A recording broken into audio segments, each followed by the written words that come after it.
Hi, and welcome to Gaming with EaselJS, an advanced Canvas course on Tuts+.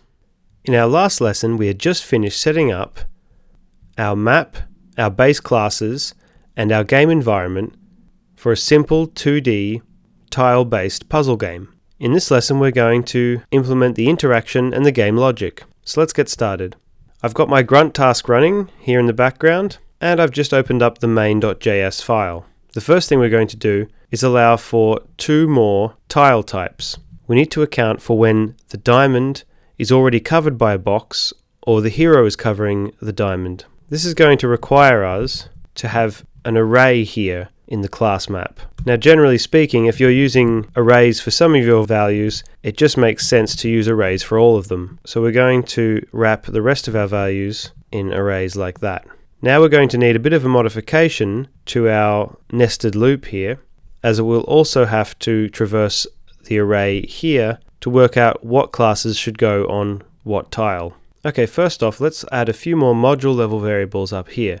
We're going to be keeping an array of all the diamond tiles as we create them. This way, when it comes to checking for a win situation, we only have to check the bare minimum of tiles. We'll keep the current level. We've got the stage, our map group, and we'll keep the hero, and of course, all of the actual tiles currently in play. Hero should be lowercase there. So we'll take away the var here because we've defined this variable above. And for each tile, we're going to start off by creating a tile array.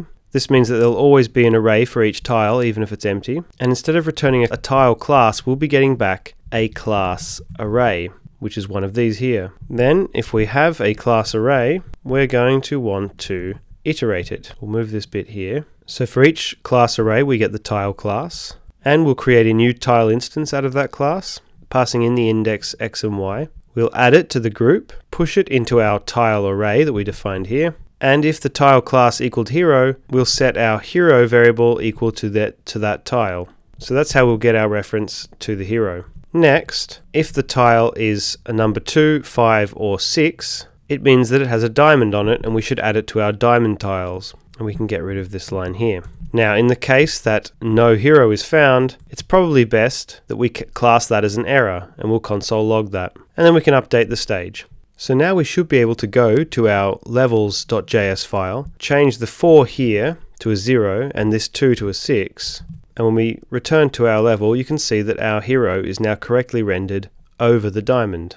So now when we look at this code, we can see that there are some things that only need to be done once, such as this basic setup here, and some things that will need to be done every time we load the level. Let's break up our code and move this part of it here into a load level function. And instead of just loading level 0, we'll load the current level. And before that, we'll set our hero to undefined. And on our map group, we'll remove all the children so that we can clean the level before we recreate it again. Then we just need to call load level here. Back in our initializing function, we can remove stage update because it gets called after we've loaded the level. And we can insert a event listener for key down and pass it a handler of on key down. Obviously what we want to be doing is listening to key down events so that we can control our hero. In our on key down handler, we want to move our hero, and on each move we'll want to update this stage and check if the player has won the level. Sometimes it's good to map these things out at a higher level before getting into the detail of the code. So we're going to want to have a boolean, did move. We only want to update the canvas if the player or any of the objects actually moved. We set it to false, and then we'll go into a switch statement based on the event key code. Every key on the keyboard will have its own unique key code. And basically, if the player did move, we want to update the stage and check for a win. For each key that we want to listen out for, we have to pass in a case. So for the left arrow key, the key code is 37. We want to call try move. We basically want to tell the hero to try and move in a certain direction. This function should return a boolean value of whether or not the hero actually moved. We'll want to pass in the hero, or the object that needs to move, and an x and y value. These are basically the direction he's moving in. In this case, -1 in the x value means it's going to move to the left. We can then do the same thing for the rest of the arrow keys. Up is number 38, right is 39, and down is 40. So in our try move function, we have object x and y. Let's set up the variables that we'll need in this function. we're going to get my x, which is the x of the object. Notice I'm grabbing the game x position, not the actual pixel x position. These game values are basically the tile value. So we've got my x, my y. Then we want the value that we want to try to move into. Try x and try y. That's just the original value plus the argument that was passed. Then we want to get the tile that we're working with, the current tile of our object. We get this by passing my y and my x to tiles. And the tile that we're trying for. It's the same deal, but in this case I've placed a guard here in case we're moving into a row that doesn't exist. It means that this second statement won't throw. So now we can start thinking about our game logic. The first thing we're going to want to do is quickly exit if there is no try tile. If for some reason we're at the edge of the map, then we obviously can't move anywhere. So if there's no try tile, just return. That's our quick exit condition. Our next quick exit is if the tile we're moving into is completely empty. If it's an empty array, then we can always move. We don't have to do any more checking. So I'm returning process move, which is a function we'll create later to actually move our objects around the map. So next, we want to get the top object of the tile we're moving into. Remember, a tile can contain more than one object, so by getting the try tile top, we can work on that. If try tile top name is block, then we return false. We can't move into that. If this tile is a box, then we'll have a little bit of logic to work out, because our hero can push a box, but he can't push two boxes, and he can't push a box if the box would have to move into a block. So we'll come back to that in a second. So basically, if we make it this far, we can simply move our character. So before we deal with the logic of pushing a box, we'll have to make our process move function. So when we move our hero, what is it exactly we need to do? First, we need to pop the hero out of its current tile array. Then we need to push it into the try tile. We need to call object.move and pass in the x and y position. And to make sure that our recently moved object is always at the top of the display list, we'll just add it back to the group again. It'll just push the object to the top of the display list. And finally, we'll return true.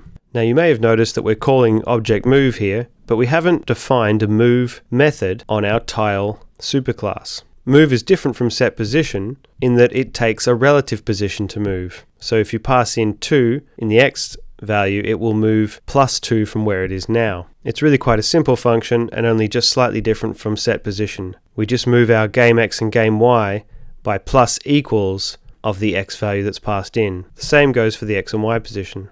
Now we just need to expose move on our tile interface. So now you can see we can move our character around. We can't move into walls, and we're of course throwing an error here because we don't have a check win function. So before we go any further, let's figure out our logic for moving into a box. So what we really need to do, of course, is call this same try move function on the box itself. If the box can move in the same direction we're moving, then we can move as well. So we see if the try tile can move, which is the box tile in this case, by calling try move on try tile top x and y. If it can't, we'll have a quick exit of false, and to make sure that we can't push two boxes, we'll check that this object name is not already box and return false there as well. So now you can see I can push boxes around. I can't push a box into a wall, and I can't push two boxes into each other. So all we need to do now is define our check win function.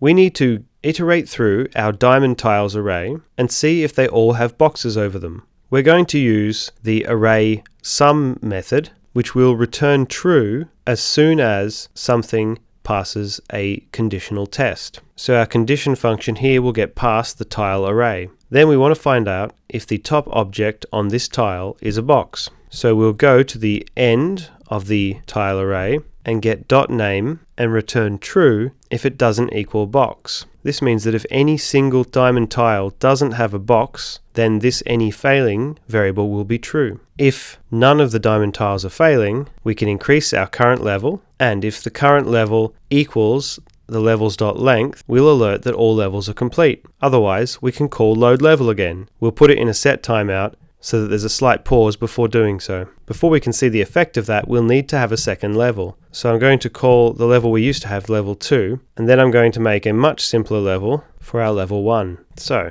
I can push the box over that diamond, push it over that one, and you can see we changed levels.